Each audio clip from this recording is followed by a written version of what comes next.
All right, I'm seeing a pattern and it's worrying. Most CrossFit gyms seem to be just flogging people, zone 3 warriors, and never teaching them any skills. And I know this because people keep coming in to the gym and they'll say something of the following. Oh, I've done CrossFit for many years at another gym and I've never learned more than I did just then. And I'm thinking, the hell, that's what we always do. My name's Dudley, I'm from CrossFit Barwon down in South Geelong, and we are disciplined in teaching people skills because skills are infinite. You can always get better at these things. It's not just about flogging the crap out of people. We want to make them better movers at the top end and at the foundational level. Today we're going to look at the strict ring muscle up. Very hard skill. If you train appropriately, you can get this skill and you can show off to all your CrossFit friends to be like, yo, check out my strict ring muscle ups. You'll be the envy of everyone. Most of you are definitely already strong enough, but 95% of the time it is a skill deficit. By the end of this video, hopefully you'll understand exactly where you are lacking, what drills you need to do to be able to get a strict ring muscle up. And if you want the full program, you can just comment muscle down below and I will send it to you for free as a gift to the CrossFit world. All right, let's get into it. Just in case you weren't sure, here's what we're looking for.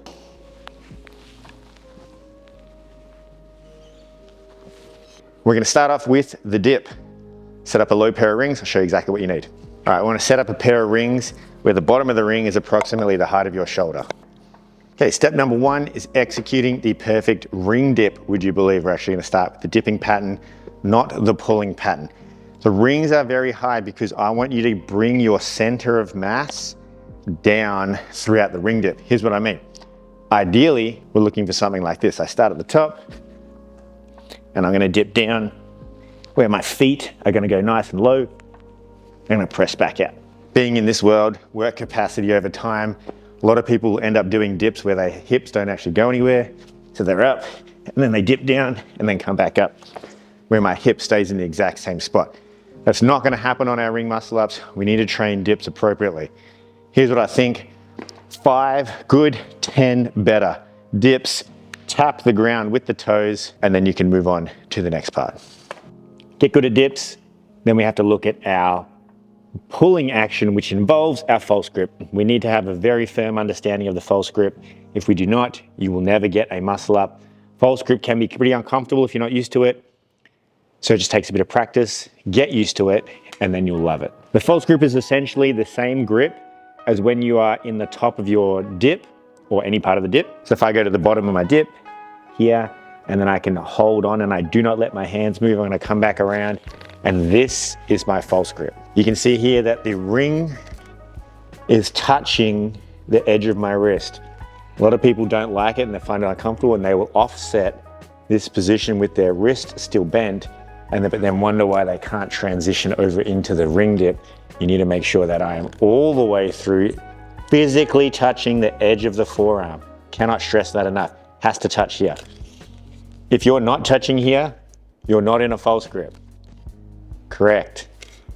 Incorrect.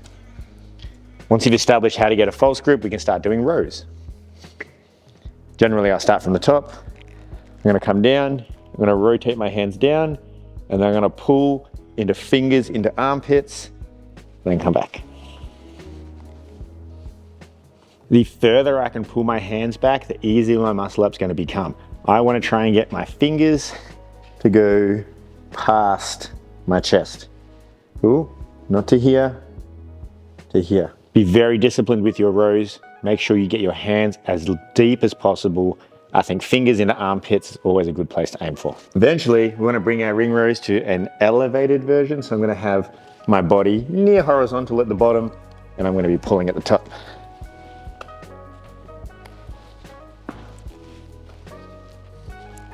Of course, maintaining the false grip throughout the movement. Low repetitions here.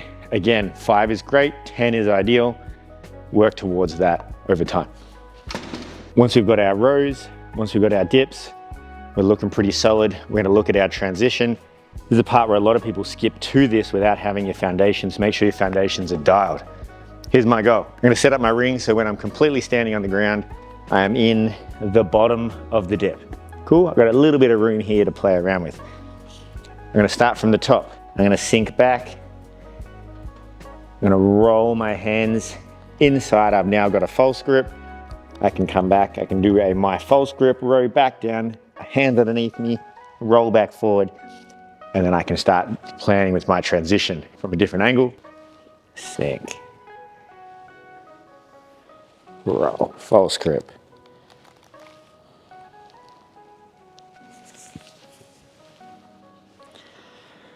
This is where I'm going to begin to start to learning my pattern of transition. Once I've got that pattern down, I want to quickly work towards the next step. All right, this one's the magic sauce. I'm going to set up my rings in a low position. I can get into the bottom of the dip with my legs straight. Down.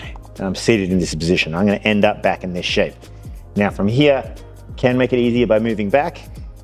Generally though, I want to try and keep it at least mildly difficult, so it trains me. I'm going to dip down, I'm going to do the exact same drill. I'm going to roll forward, I'm going to come back, and then from here, I'm going to pull back up, dip, and then transition. Be extremely disciplined to keep your legs stiff, straight, and don't drive with the hips. That's our kipping muscle up. Check out, subscribe for more. The way we make this harder is we're gonna slowly progress our feet forward. There's a certain point we can only get to, which I'll show you in just a second. So the furthest forward we can progress our feet. So if I go down in the bottom of my dip, just straight vertical, and then kick my legs out. This is as far forward as I can get. I'm gonna sink, nice stiff body line, transition, and back up. Work this transition, very stiff legs, under lots of control, 1 to 5 repetitions until you're feeling more comfortable. Last drill, in combination with your transitions, your dips, and your rows, we wanna do what's called a false grip lock off, or just like a muscle up lock off. I'm gonna set my rings up so that the bottom of the ring is just below where my pecs finish.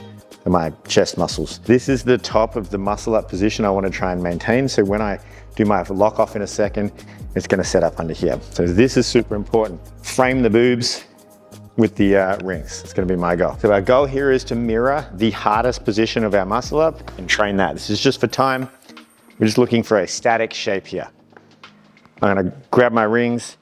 I'm going to tuck my elbows in and I'm pushing down on these rings hard. I'm going to sit into my false grip. I'm going to lean back slightly just with one leg, and then my goal is to take my other leg off, and then my arms should not come up.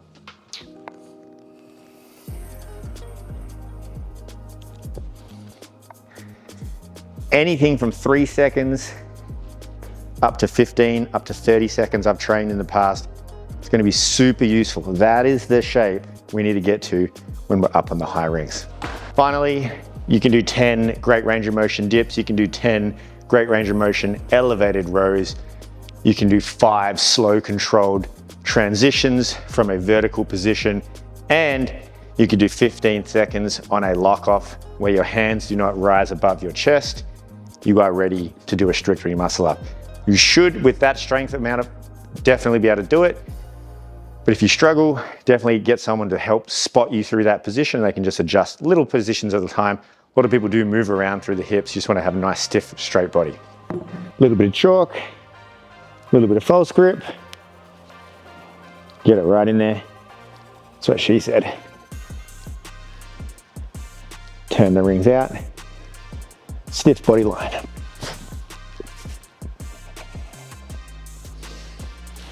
Once more from the side.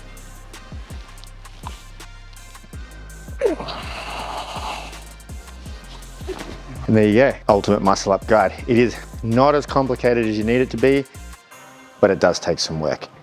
I was fortunate enough to have an amazing coach learning my strict ring muscle ups. Shout out CrossFit Chamber Fitness in WA, Chad. But if you don't have a coach and you want this program, just comment muscle down below. I will send it to you because I want everyone to be able to do strict ring muscle ups. All right, that is that. I'll see you on the next one.